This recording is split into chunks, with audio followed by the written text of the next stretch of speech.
Hi, my name is Matthew Bellisario. Thanks for joining me today. Today I'm just going to kind of do a video about hi-fi and mid-fi equipment. Talk about some of the equipment that I have here, turntable-wise, amplifier-wise, preamplifier-wise, speaker-wise, and just talk about our listening experience that we're looking to get with our hobby of listening to records or CDs or DVDs, our listening experience and enjoying our music at home. So whether you're somebody who's just getting started, looking to buy a turntable, where to start, looking for an amplifier, looking for speakers, a preamp perhaps for your turntable, where do you start? Where's the baseline? I think it's important, something to think about. But also for those who are maybe thinking of upgrading their system or different components on their system, maybe giving you a different perspective on what you should be looking at to improve your sound and whether or not you really need to spend a ton of money to do that. So that's what this video is going to be about today. Leave your comments. I'd love to hear what you guys are listening to your music on, what turntables, what price points you think are necessary. There's an old saying that misguided high fidelity is musically worse than none at all. That was by a guy named Edward Canby, who wrote a lot about high fidelity music. And that means really you can spend a ton of money on equipment and not really get a whole lot better experience than you're going to get with somebody who's spending a minimum amount of money. Now, high fidelity, when we talk about this from a traditional perspective, we're just talking about trying to get a high degree of faithfulness and naturalness in the reproduction of the imagined recorded source that we're listening to. So the imagined recorded source would be Steely Dan, Asia. We've never heard the original master. So to us, it's an imagined original source that we're trying to faithfully reproduce in our home, what we think sounds good. Now, all of us may have a different opinion on what we think sounds good. All of us hear things a little bit different. There might be some commonalities and things we can all agree on. But some people may prefer to hear things with a little more treble on them, maybe things with a little more heavier bass. A lot of people are listening to their music with way more bass than I like to hear. Do your research before you spend a lot of money. So let me go in and just talk about the minimums of what I think really someone who's just getting into this hobby needs to spend in order to have something, a good listening experience. So it's something that's not going to break the bank, but yet you're not going to buy junk that's going to give you a poor listening experience, or worse, it's going to have excessive wear to your records that you're paying all this money for. So we're looking at, I think the primary thing to look at if you're going to invest in a stereo system with a turntable is where you're going to be listening to it at. And what are you going to use your amplifier for, or your receiver? Is it going to be something you're going to use for home entertainment and stereo so that you can play movies through it? You want surround sound, something like that? Or are you just looking to have a stereo system to listen to your CDs and your records on, or streaming source perhaps? So something to think about there, because if you want a multi-purpose system, you're going to want to look at like a Yamaha receiver or a Denon receiver, something like that. That will do both for you and sound pretty good across all genres, give you enough power so that you can hear, get what you want, and hook up the speakers that you need that would pair well with it. So you got, I would say Sony, Yamaha, and Denon are all good multi-purpose receivers to look at getting for sure, and you get pretty good bang for your buck. Let's talk about turntables. If you're looking to get a turntable, don't spend less than $300. I'll just say that right off the bat. Don't buy any of the suitcase turntables, any of those cheap things that you see on Amazon for $150 with the turntable and the little speakers that come with it. Stay away from all that stuff. You don't want to ruin your records. You don't want to have excessive wear to your records. You want something that's going to track properly. And from what I see, feel free to disagree with me and leave your comments. You need at least like an Audio-Technica LP3, something like an LP3 XBT, or you get the one without the Bluetooth. Those are around $300. That's at least going to give you the minimum of a tracking weight that you can set properly and the anti-skidding adjustment. That's a minimum. That way your stylus is going to track properly on your record and you're not going to get excessive wear to it. There was a guy on YouTube, you can look it up, who took like a $500 turntable and played a record, I don't know how many hundreds of times, and he put it on one of those suitcase ones. And after like a couple hundred spins, there was a huge difference. Like you could hear surface noise on the one that was playing on that suitcase turntable. So, you know, if you don't think you're gonna play it 100 times, you're gonna wear your records out, and you're gonna groove them out. They're not gonna sound as good over time.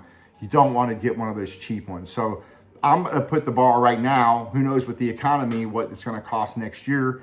But right now you can get an Audio-Technica LP3, that series there, for around 300 bucks. And I think that's the minimum. I think a good sweet spot's around $500 to $600. If you're just gonna get into this hobby, I think you're gonna be happy with getting like a Riga Planer 1 or a Fluence RT85 or maybe one of the U-turns or something like that. Those are all gonna be great for around $500 or $600. I think you're gonna be happy with them. One thing I would recommend is if you're gonna buy something in that price range, I would say $1,000 or under. Those usually always come set up from the factory with a particular cartridge set, a cartridge stylus set on that that's set up for that turntable. So I'm gonna use Fluence as an example. It comes with the Fluence RT85, comes with the Ortofon Blue. I would stick with that family of Ortofon cartridges for that particular turntable and stick with that personally. The turntable's already come up, set up for that. You can upgrade a couple of cartridges up and get better sound. And then you also want to think about the replacement it's going to cost to replace the stylus. So keep that in mind. The Ortofon Blue cartridge is much more expensive than the Nakagoa cartridge MP110 that comes on the RT85N. Now, granted, they don't last as long. You don't get as many plays on the Nakagoa cartridge as you would the Ortofon Blue, but when you go to change the Ortofon Blue, it's going to cost a lot more money. So think of just certain things to think about. But if you buy an Audio-Technica, stick with the family of cartridges that it comes on as a general rule. You're just going to have a lot less headache if you're a newbie to this and you're just getting started with changing cartridges and upgrading. It's going to make it much easier for you to do that. And you know, once you start getting up over $1,000 and you're starting to get into a different price range, then it's going to be a little bit different. You might want to look at doing something a little different.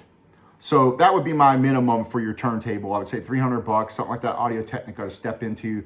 Go all the way up to $1,000. You're going to get more good bang for your buck in that range. And again, I have Fluence RT85, RT85N that I'm completely happy with. And I have this Riga Planer 1 behind me that's a great turntable as well. So for those are all around $500. And they're all a pleasure to listen to. Now let's talk about the preamp, because this is just as important, if not more important, than the turntable itself. If you put a crappy $40 preamp between your Riga Planer 1 or your Fluence into your amplifier, you're gonna just completely negate all the, you know, what that turntable's worth. I would say, in my experience here, is getting at least, you know, $120 to $150 preamp. If you're just getting started, you can get some decent sounding equipment for that. So I'm gonna talk about 3 of them, and I have all 3 of them, so I know what I'm talking about as far as my listening experience with these 3 pieces of gear.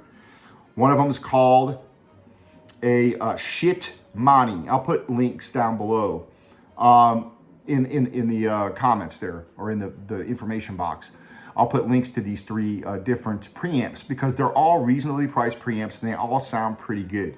The Shit Mani is 150 bucks. Plug and play pretty much. You got a couple of dip switch selections. Make sure those are set correctly. Plug and go. I'm pretty happy with it. I have it set up on my RT85 in my other listening room, going into a pair of Yamaha HS8s, which sound really good. And I'm really happy with the way it sounds. Another one that I like that I have in my living room is a Bellari PA550 preamplifier. On Amazon, it's 130 bucks. Again, a Bellari PA550. Thing I like about this for my living room is it has a volume, a bass, and a treble adjustment on there. A lot of high-end people will poo-poo this, but let me tell you something. If you're listening to the kind of equipment I'm talking about, mid-fi equipment, and you want it to sound good across all the genres, you want to have a bass adjustment and a treble adjustment. Now, you might be able to also get that on your amplifier too, so that's fine. There's nothing wrong with that. On my Denon that I have in here in the living room, I use that for a 5.1 setup for my movies, and then I use it for stereo playback for CDs and for records. I prefer to get the EQ adjustment off of that preamp for my records. It has a very fine-tuned adjustment on the Bellari, and so when I'm listening to certain records, I want a little bit more treble, I can turn that up a little bit and just get a little bit more treble, or a little bit less treble, or a little more bass. I can just fine-tune those with this particular preamp, and it sounds pretty good. Again, a Bellari PA 550. Another one that I took a chance on that I wanted to see how it would sound is this little guy back here sitting on this old Harman Kardon receiver here that I've had for about 15 years. Still sounds great. This is an Papa. I've never heard of it. Something from China, probably. I took a chance on it. It had a special on Amazon, $20 coupon. So it was a little over $100. It's a vacuum tube phono preamp. It sounds pretty good. It's comparable to that Bellari. Normally it's $140. With a $20 coupon, you can get it for around $120. But it also has a treble and a bass adjustment on there with volume. It also has a headphone out, and it has a switch for your RCA or phono input switch on it. So I think it's a very cool sounding piece of gear. It doesn't interfere too much. I'm not getting any kind of crazy distortion or anything that's ruining the music. I've got it going from my Riga Planer 1 back here. It goes into that Papa A1 preamp, goes into my Harman Kardon receiver right here, and then goes out to my speakers, which are Boria, triangle Boria speakers, bookshelf speakers. And it sounds really good for playing rock music and jazz music. I get a really nice, crisp, warm sound out of it, out of the system that's sitting here, right here behind me. This is kind of the dining area here. So those three preamps, I think, are good. Are they going to be high-end stellar? No, but they're going to be good for the amount of money you're spending on your equipment to get a decent mid-fi sound here. They're going to work well, I think, for that type of setup. So you're looking at $500. I would say around $500 turntable again, $300 to $500 minimum in that price range. You get yourself a $150 preamp. Then we got to look at what amplifier you want to get.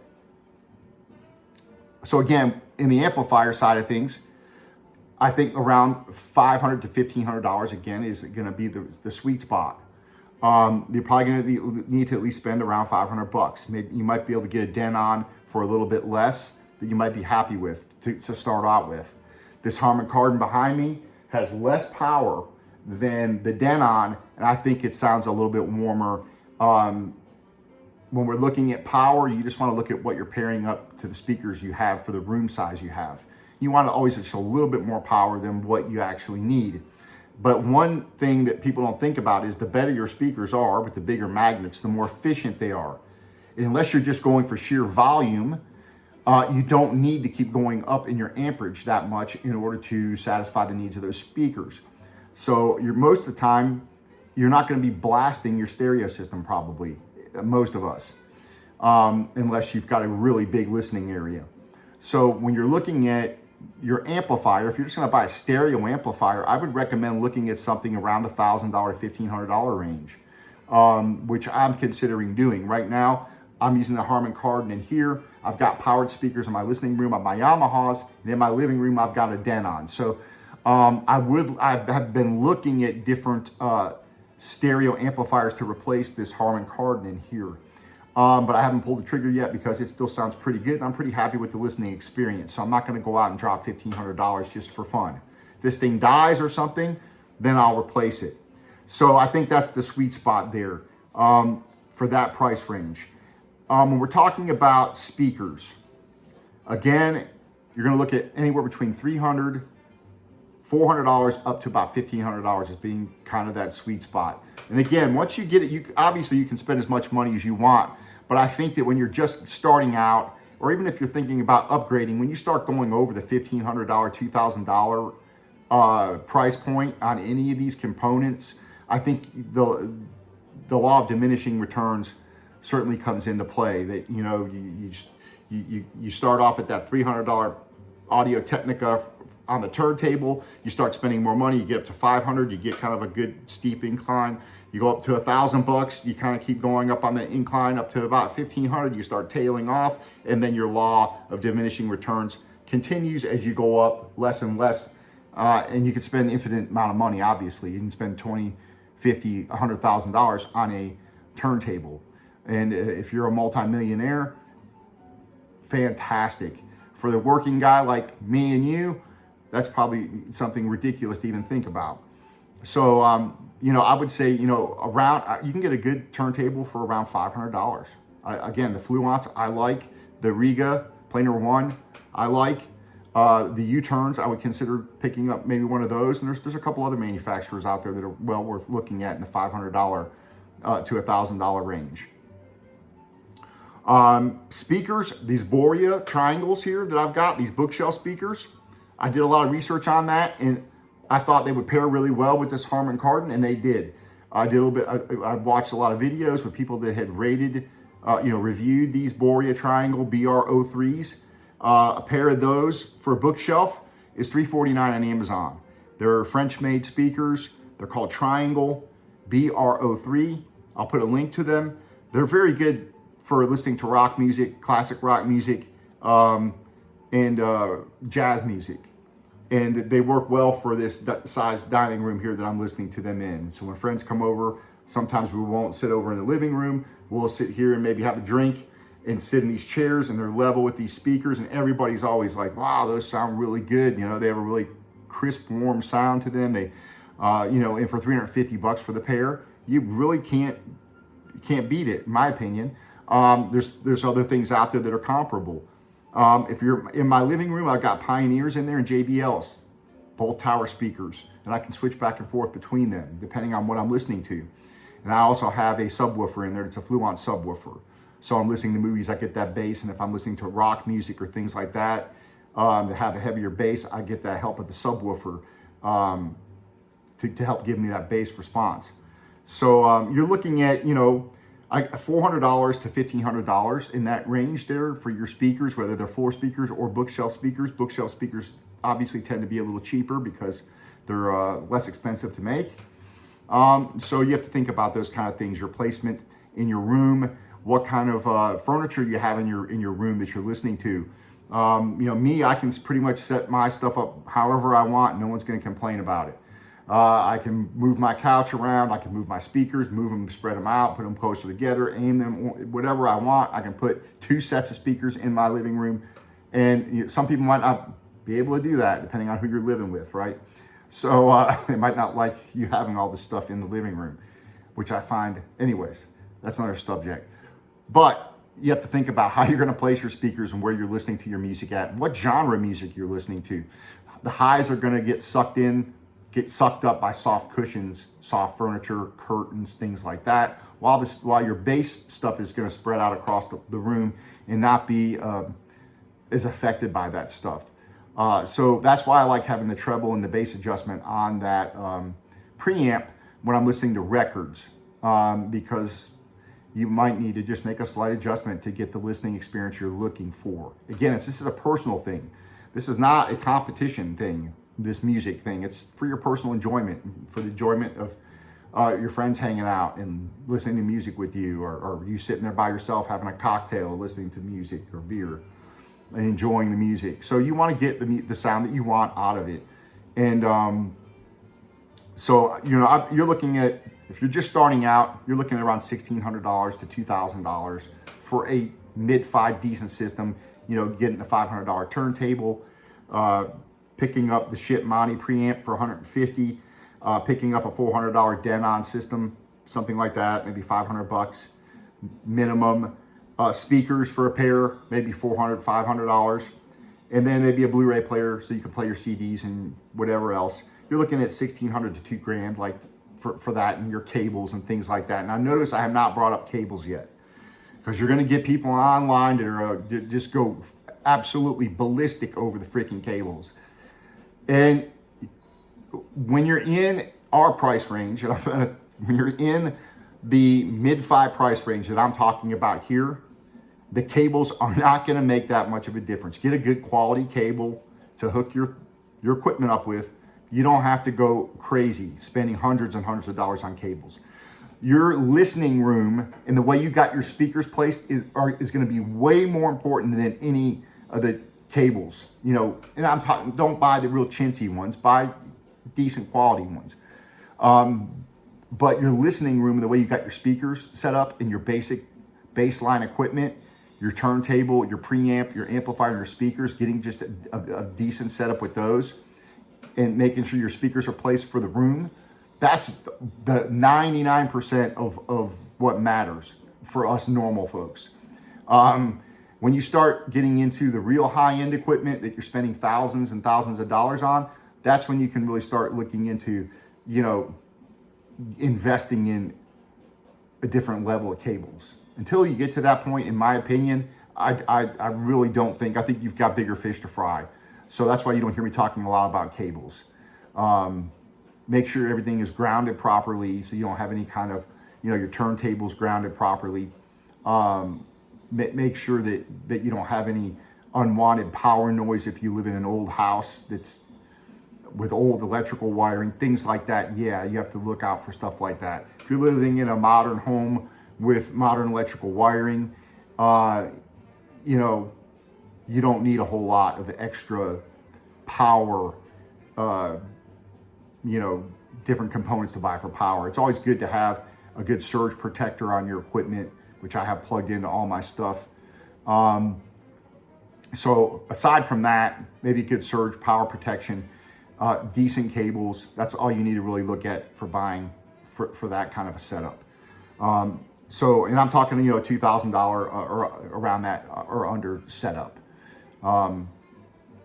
So that's kind of the basic things I wanted to talk about. Making sure that you get a baseline, a good baseline to start with. Getting it, you know, decent equipment, but not breaking the bank. Having a good listening experience at home. Having a way that you can still upgrade things like your cartridge, things like that on the turntable that you buy. Make sure you investigate that to see how high you can upgrade, you know, in that particular cartridge family. So if you buy the Audio-Technica, look and see what family is on there, see what's easiest to upgrade up to what point. Or if you're going to buy the Fluence, take a look at what cartridges come already set up on the Fluence and how high you can go up to upgrade on those.